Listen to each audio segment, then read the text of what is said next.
87-32, what it do? This is Nico Escobar, your commissioner, here with your Week 3 roundup. Let's go ahead and jump into it. Beijing Stud versus MK.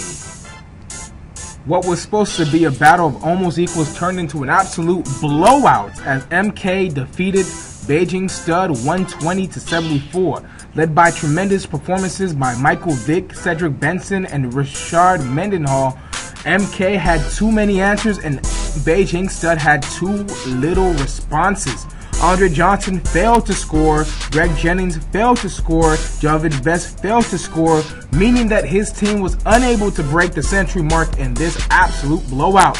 Taking a look at the bench, it looks like Beijing Stud did not start Brandon Marshall despite getting him from the Bird Mites, meaning these 22 points right here did not add up to help him defeat MK. MK did a good job managing the bench, playing all of his guys that, except for Jamal Charles, that would have got him the points he needed. 120 was more than enough for MK to take the win here. Next up, Bird Mites versus Negotiators. The Negotiators shocked absolutely everyone by defeating the Bay Area Bird Mites 90-69. What was supposed to be a blowout for the Bird Mites turned to an absolute nightmare as the quarterback and the two running backs failed to produce for the Bird Mites. Ray Rice has yet to score a touchdown the entire year. Sean McCoy, after a great week 2, ended up almost scoring a goose egg, scoring only 5 points for the Bird Mites. That's not to take away from the Negotiators with Tom Brady with 22, Thomas Jones with 15, and Randy Moss and Santana Moss both with 16 points, leading the Negotiators to the easy win over the Bird Mites 90-69. After the game, the Bird Mites were shaken up, upset, while the Negotiators were very happy with their victory. Next up, Chang versus Jack Attack. Defending 2009 champ Jack Attack has failed to find his way in 2010 as he drops yet another one to Team Chang. Another blowout over here, 108-86. Aaron Rodgers' 22 points was far from enough to help Jack Attack defeat Team Chang. Team Chang was led by 20 points by Jeremy McKnight. Who the hell is he? Tony Romo, Frank Gore, and Darren McFadden.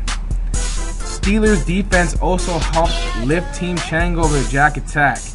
Jack Attack appears to be in a panic mode as his running backs and his wide receivers still have failed to produce for his team. Taking a look at his bench, it looks like he probably should have started Breston and maybe the Cowboys defense to get the game a little bit closer. Well, hopefully in subsequent weeks, Jack Attack can make some changes to get him over the top here, but congratulations to Team Chang for taking care of business in Week 3. Next up, Davis versus Means.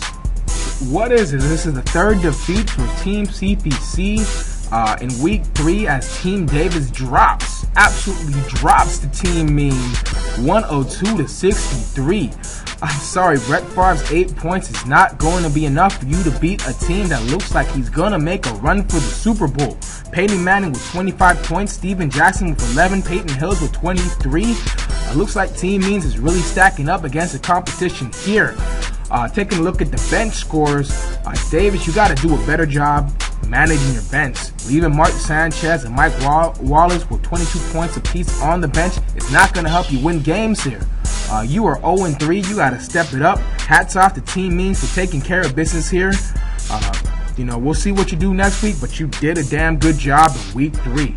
Next up, Tran Ramrod. We've all graduated from high school already, but it looks like Team Tran is holding close to AP, led by AP with his 31 points. I know that metaphor wasn't as good as it could be, but it's as best as I can do with such short notice. Team Tran was able to down Team Ramrod 113-88, meaning all 4 CPC affiliated teams have lost in Week 3. That's sad. That's really sad. CPC, you got to step it up.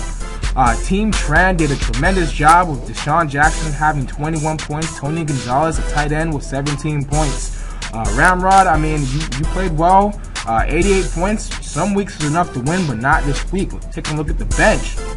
105 bench points for Team Tran is incredible. But if we dive into it, you got Joe Flacco over here with 22 points. And you have you have Bolden with 32 points. I mean, you got to do a little bit better job managing your bench. These guys could have been up here scoring points for you.